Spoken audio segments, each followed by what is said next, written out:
Verónica Guevara.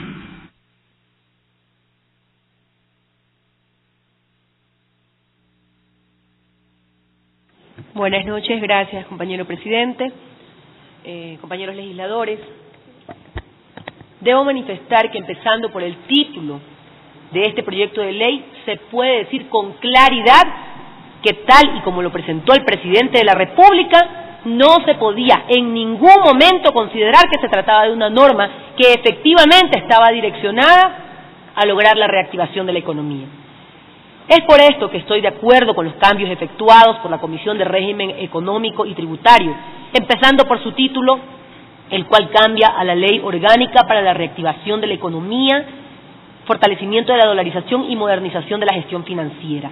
porque el conjunto de reformas comprenden estas tres grandes áreas, mejorando la propuesta. En cuanto a la revisión de utilidades, afortunadamente la Comisión ha dejado sin efecto esos cambios y mantiene el beneficio para los exportadores habituales y aquellos que se dediquen a la producción de bienes que tengan un componente nacional equivalente o superior al 50%,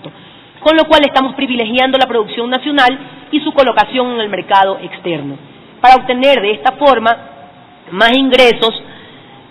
de divisas y proteger la dolarización que sostiene nuestra economía.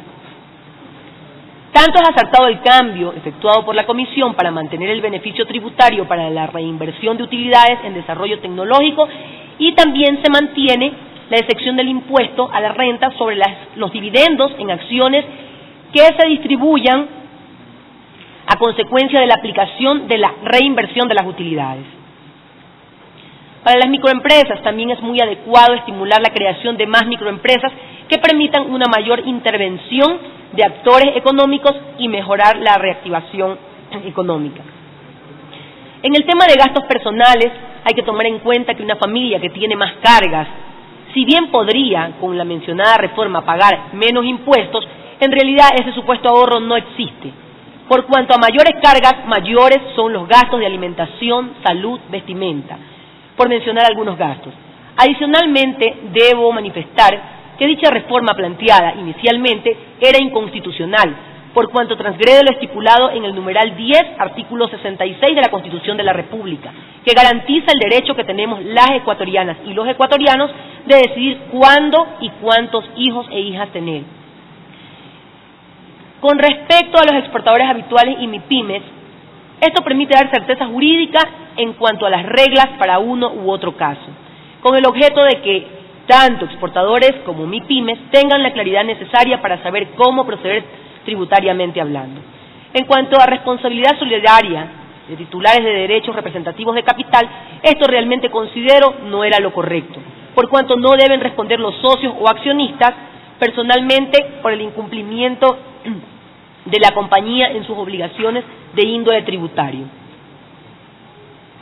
En cuanto a la contribución por retiro de dinero en efectivo, al respecto me permito sugerir al ponente de la ley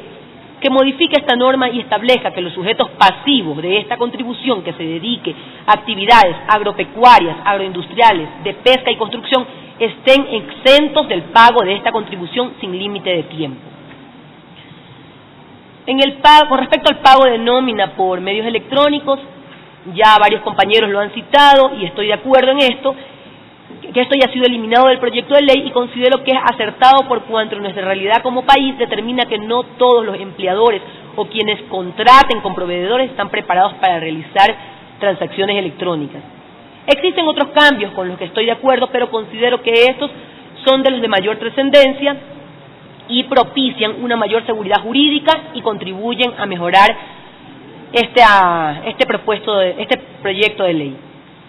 En cuanto a observaciones que he ingresado a la comisión, no puedo concluir mi intervención sin antes insistir en estas observaciones que fueron presentadas al presidente de la comisión y que pido que sean revisadas para que puedan ser recogidas.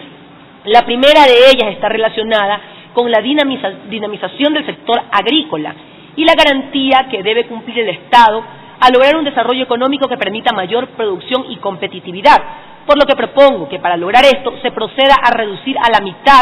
las tarifas del impuesto a la renta único para las actividades del sector bananero, contenido en el artículo 27 de la ley, tal y como constan en mis observaciones por escrito. La segunda tiene por objeto establecer incentivos a la producción nacional, la productividad y competitividad sistémica. En consecuencia, es fundamental mejorar esa producción y competitividad, para lo cual es necesario revisar el impuesto al valor agregado respecto de los productos lácteos. Es necesario formular una propuesta para que productos lácteos que actualmente tienen tarifa de 12% de IVA pasen a tener una tarifa 0%. En consecuencia, propongo la siguiente reforma al numeral 2 del artículo 55 de la Ley Orgánica del Régimen Tributario Interno, donde dice: leches en estado natural, pasteurizada, homogenizada o en polvo de producción nacional, quesos y yogures, leches maternizadas, proteicos infantiles. Sustituir por leches en estado natural, pasteurizada, homogenizada o en polvo de producción nacional y demás productos lácteos. ¿Por qué propongo esto? Esta es la justificación. Para fortalecer la tendencia en el mercado y la importancia del consumo de la leche en crecimiento de los infantes y de niños del país. Fomentar la competitividad al reducir el precio e incentive el consumo. Según estudios realizados que procedieron a calcular la recaudación promedio del IVA para el año 2016, de acuerdo a las estadísticas de acopio de leche, se determinó el ahorro de lo estipulado por la ley para la leche aplicando un IVA tarifa 0%, lo cual arroja un resultado de 17.5 millones de dólares. En consecuencia, es importante aclarar que con base al valor nutricional, los productos lácteos son leche en varios de sus estados naturales, acorde a la normativa vigente, que no sufran transformación en su naturaleza y que deberían ser gravados con IVA 0% para fomentar el consumo. No podemos, y esto hay que tener claridad, abandonar a un sector que trabaja 365 días al año con condiciones adversas y que no descansa. Finalmente, es importante considerar que cuando hablamos de garantizar la soberanía alimentaria de nuestra patria, debemos necesariamente valernos para una mejor producción de herramientas e instrumentos tecnológicos de punta para lograr estos objetivos. Es así que en el caso del ganado tenemos sistemas conocidos dentro de lo que se denomina la trazabilidad agropecuaria. La trazabilidad es una herramienta fundamental de las sanidades agropecuarias del país, permitiendo mejorar la eficiencia y eficacia de la vigilancia sanitaria, control y erradicación de enfermedades, facilitar procesos de certificación, garantizar el acceso a mercados de mayor valor, mejorando la gestión ganadera, contribuir a la inocuidad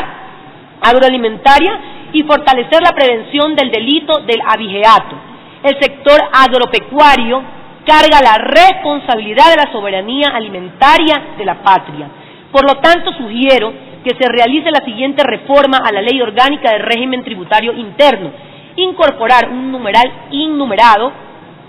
a continuación del numeral 5 del artículo 55 que diga: sistemas electrónicos de identificación animal, tales como los collares con GPS, a batería y sus respectivas estaciones de base, encargadas de la descarga de datos de collares o aretes o chapas, con el propósito de identificar y rastrear al ganado vacuno o bovino, ovino, porcino, caprino, equino o caballar. Espero realmente que estas observaciones que sirven al sector agropecuario sean consideradas tanto por el presidente de la comisión como por los miembros de la comisión y apoyadas por los demás asambleístas. Muchas gracias.